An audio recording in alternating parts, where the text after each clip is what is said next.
वैसे तो अयोध्या में बन रहे राम मंदिर के अनेकों किरदार है। इनमें संत भी है, महंत भी है, नेता भी है, अधिकारी भी है, जिला अदालत भी है, सुप्रीम कोर्ट भी है, प्रधानमंत्री नरेंद्र मोदी भी है और मुख्यमंत्री योगी आदित्यनाथ भी है। लेकिन इस मंदिर के तमाम किरदारों के बीच एक ऐसा किरदार भी है जिसने तब देश के प्रधानमंत्री पंडित नेहरू और उत्तर प्रदेश के मुख्यमंत्री गोविंद वल्लभ पंत की बात मान ली होती या फिर बात ना मानने के एवज में इस्तीफा दे दिया होता तो शायद आज भी राम मंदिर नहीं बन पाया होता। इस अधिकारी का नाम है के नायर, जो 1949 में अयोध्या के जिलाधिकारी हुआ करते थे और जिनके एक इनकार ने 74 साल पहले ही राम मंदिर की नींव रखी थी। यह वीडियो लास्ट तक जरूर देखना दोस्तों, क्योंकि लास्ट में आपको पता चलेगा कैसी सोच थी पंडित नेहरू की राम के प्रति। नमस्कार दोस्तों, मेरा नाम है सुनील और आप देख रहे हो सत्ता की बात। अयोध्या में बन रहे राम मंदिर में के नायर की क्या भूमिका है, इसको समझने के लिए आपको चलना होगा करीब 74 साल पहले। उस वक्त में जब अयोध्या में बाबरी मस्जिद हुआ करती थी और जिले का नाम अयोध्या ना होकर फैजाबाद हुआ करता था, तब के नायर फैजाबाद के डीएम हुआ करते थे। पूरा नाम था कंडाले थिल करुणाकरन नायर। रहने वाले केरल के थे। इंग्लैंड से पढ़ाई लिखाई की थी। तब देश में आईएएस ना होकर आईसीएस हुआ करते थे, इंडियन सिविल सर्विस। तो के नायर भी 1930 बैच के उत्तर प्रदेश कैडर के आईसीएस थे। 1 जून 1949 को ही उन्होंने फैजाबाद के डीएम के रूप में कार्यभार ग्रहण किया। साल 2019 में रामलला को लेकर सुप्रीम कोर्ट का जो करीब 1000 पन्ने का फैसला है, उसमें के नायर के भूमिका के बारे में विस्तार से लिखा हुआ है। सुप्रीम कोर्ट के फैसले के मुताबिक 29 नवंबर 1949 को फैजाबाद के एसपी कृपाल सिंह ने फैजाबाद के डीएम कमिश्नर और डीएम के नायर को पत्र लिखा। पत्र में लिखा था, मैं शाम को अयोध्या के बाबरी मस्जिद और जन्म स्थान गया हुआ था। मैंने वहां मस्जिद के इर्द गिर्द कई हवन कुंड देखे। उनमें से कई पहले मौजूद थे, पुराने निर्माण पर बनाए गए थे।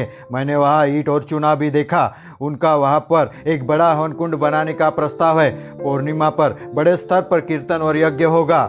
सुप्रीम कोर्ट के फैसले में ही लिखा है कि एसपी ने डीएम को लिखे पत्र में इस बात की आशंका जताई थी कि पूर्णिमा के दिन हिंदू जबरन मस्जिद में घुसने की कोशिश करेंगे और वहां पर मूर्ति भी स्थापित करेंगे। 16 दिसंबर 1949 को डीएम के नायर ने उत्तर प्रदेश सरकार के गृह सचिव गोविंद नारायण को पत्र लिखा और दावा किया कि वहां पर विक्रमादित्य द्वारा बनवाया गया मंदिर था, जिसे बाबर ने ध्वस्त कर दिया और मंदिर के अवशेष से मस्जिद बनवा दी।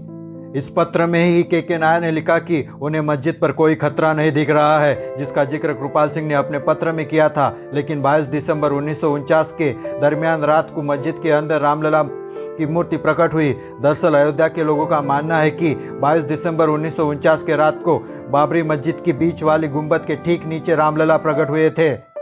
अभी अयोध्या में जिस रामलला की मूर्ति की पूरी दुनिया पूजा करती है, वही यह मूर्ति है जो 22 दिसंबर 1949 की रात को मस्जिद के अंदर प्रकट हुई। हालांकि तथ्य यह है कि बाबरी मस्जिद के बाहर एक राम चबूतरा हुआ करता था और जिस पर सदियों से रामलला की यह मूर्ति विराजमान थी, इसकी पूजा अर्चना होती रहती थी। राम चबूतरा निर्मोही अखाड़े के देखरेख में था, लेकिन 22 दिसंबर की रात को वह मूर्ति मस्जिद के अंदर बीच वाले गुंबद के ठीक नीचे पाई गई। अयोध्या थाने के तत्कालीन एसएचओ रामदेव दुबे की ओर से 23 दिसंबर 1949 को एक एफआईआर दर्ज करवाई गई थी। इस एफआईआर के मुताबिक 22 दिसंबर की रात को 50-60 लोगों ने राम चबूतरे पर बने मंदिर का ताला तोड़कर मूर्ति उठा ली। वह लोग मस्जिद के दीवार फांद कर दाखिल हो गए और वहां भगवान राम की मूर्ति रख दी। रामदेव दुबे की एफआईआर के मुताबिक मस्जिद में उस वक्त तैनात कांस्टेबल प्रसाद ने भीड़ को ऐसा करने से रोकने की भी कोशिश की, लेकिन वह नाकामयाब रहा। उस कांस्टेबल ने और भी फोर्स बुलाने की कोशिश की, लेकिन जब तक फोर्स आती, भीड़ मस्जिद में मूर्ति रखकर गायब हो चुकी थी। रामदेव दुबे ने इस केस में हनुमानगढ़ी के महंत अभिराम दास को मुख्य आरोपी बनाया था, जिन्हें बाद में अयोध्या के लोगों ने राम जन्मभूमि उद्धारक या फिर उद्धारक बाबा कहना शुरू कर दिया था।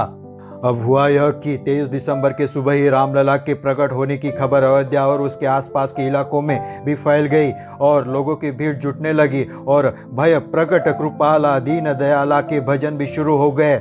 फिर खबर सरकार तक पहुंची। तब केंद्र में प्रधानमंत्री थे पंडित जवाहरलाल नेहरू और गृह मंत्री थे सरदार वल्लभ भाई पटेल, जबकि राज्य में मुख्यमंत्री थे गोविंद वल्लभ पंत और गृह मंत्री थे लाल बहादुर शास्त्री। अयोध्या में कोई बवाल ना हो, इसके लिए केंद्र और राज्य दोनों ही सरकारों ने तय किया कि अयोध्या में पहले वाली स्थिति बहाल की जाए।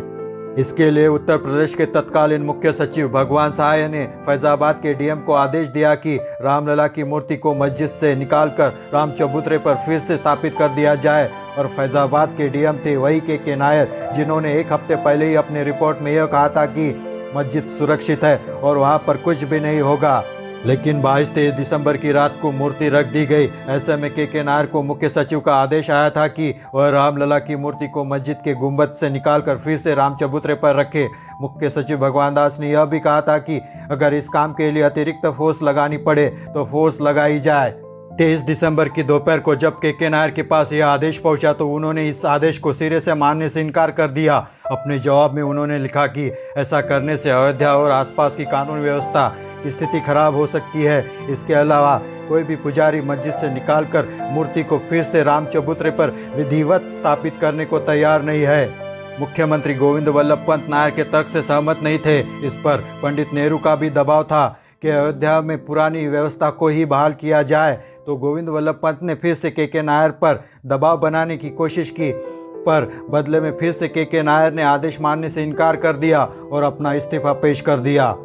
25 दिसंबर 1949 में अपने पत्र में लिखा, अगर सरकार अभी भी चाहती है कि रामलला की मूर्ति वहां से हटाकर बाहर किया जाए तो मेरी गुजारिश है कि मेरी जगह पर किसी और अधिकारी की नियुक्ति कर दी जाए।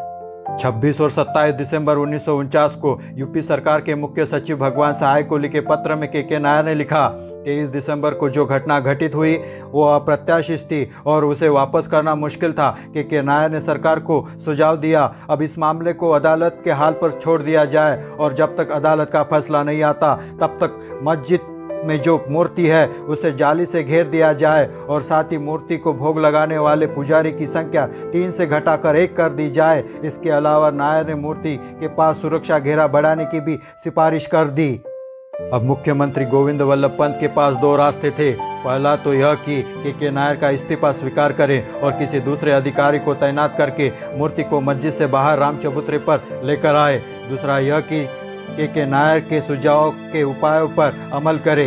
गोविंद वल्लभ पंत सरकार ने के नायर का इस्तीफा नामंजूर कर दिया और सुझाए गए उपायों का अमल करने का आदेश दिया। इसके बाद से ही कभी वह मूर्ति हटाई नहीं गई और अदालती मुकदमे शुरू हो गए, जिसका परिणाम साल 2019 में सुप्रीम कोर्ट के आखिरी फैसले से हुई, जिसमें अदालत में भव्य राम मंदिर के निर्माण का आदेश जारी किया। हालांकि बाद में पंडित नेहरू ने खुद इस पूरे विवाद के लिए के नायर को ही जिम्मेदार ठहराया।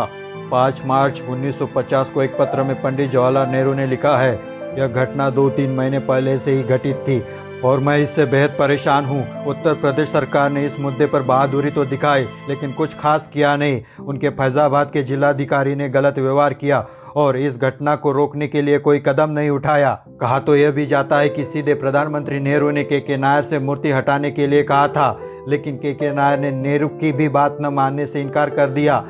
नतीजा ये हुआ कि के नायर को उनकी नौकरी से जबरन रिटायर कर दिया गया था। 14 मार्च 1950 को वो फैजाबाद के डीएम पद से हटा दिए गए और वहीं से उनका रिटायरमेंट हो गया। अगर के नायर ने उस वक्त प्रधानमंत्री नेहरू का आदेश मान लिया होता या फिर गोविंद वल्लभ पंत का आदेश मान लिया होता तो शायद परिस्थितियां कुछ और होती और सदियों तक हमें राम मंदिर नसीब नहीं होता।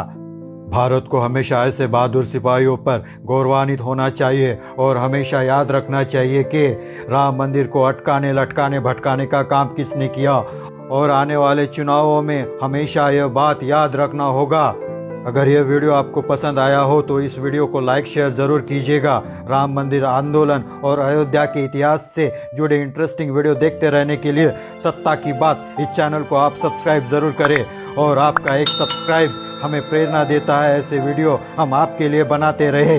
जय हिंद, जय भारत।